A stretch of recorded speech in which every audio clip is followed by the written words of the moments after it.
నమస్తే అని కుమారి.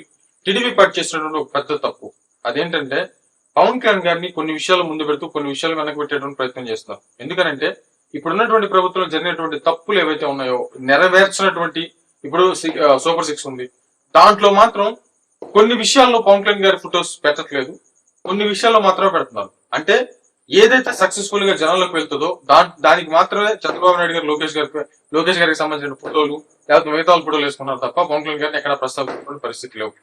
ప్లస్ ఇంకొకటి ఏంటంటే ఇప్పుడు పవన్ కళ్యాణ్ గారు ఏదైనా ప్రారంభోత్సవానికి సంబంధించి కానీ దాంట్లో ఇప్పుడు అమరావతి క్రెడిట్ కంప్లీట్ గా చంద్రబాబు నాయుడు గారు తీసుకునేటువంటి ప్రయత్నం చేస్తున్నారు అనేది మాత్రం పక్కా వాస్తవం. అందుకే ఆయన కాంప్లీట్ లో ఆయన పేరు వేయట్లేదు, ఏమీ చేయట్లేదు.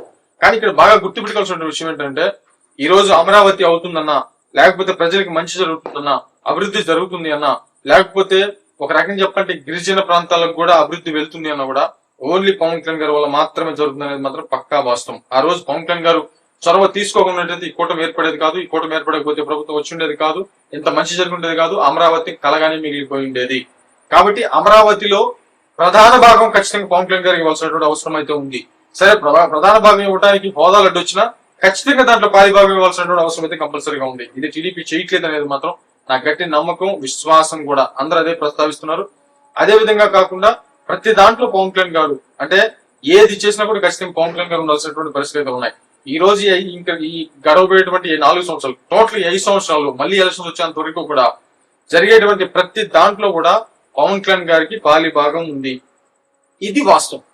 కానీ ఇట్లా కాదు అంటే నెరవేర్చినటువంటి వాటికి సంబంధించి పవన్ కళ్యాణ్ గారిని పెట్టేసి నెరవేర్చేటువంటికి సంబంధించి అది మా క్రెడిట్ అనేటువంటి విధంగా టీడీపీ కానీ లేకపోతే ఆ నాయకులు కానీ తీసుకునే ప్రయత్నం చేస్తే పవన్ కళ్యాణ్ గారు మరీ అంత తగ్గి మరీ అంత ఆలోచన రాహిత్యంగా ఉంటారనేది మాత్రం అనుకోవద్దు, ఖచ్చితంగా అనుకోవద్దు.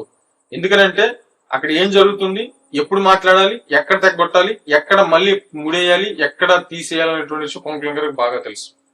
మళ్ళీ చెప్తున్నాను, పవన్ కళ్యాణ్ గారిని ఫస్ట్ ఏ విధంగా అయితే స్టార్ట్ చేస్తారో అదే విధంగా మళ్ళీ ఎలక్షన్స్ వచ్చేంత వరకు కంటిన్యూ చేసుకుంటూ వెళ్తే స్వార్థరహితంగా, ఆయనకి ఏముండదు, మీరు ఏం పెట్టుకోకుండా కానీ ముందుకు వెళ్తే మళ్ళీ తర్వాత బాగుంటుంది.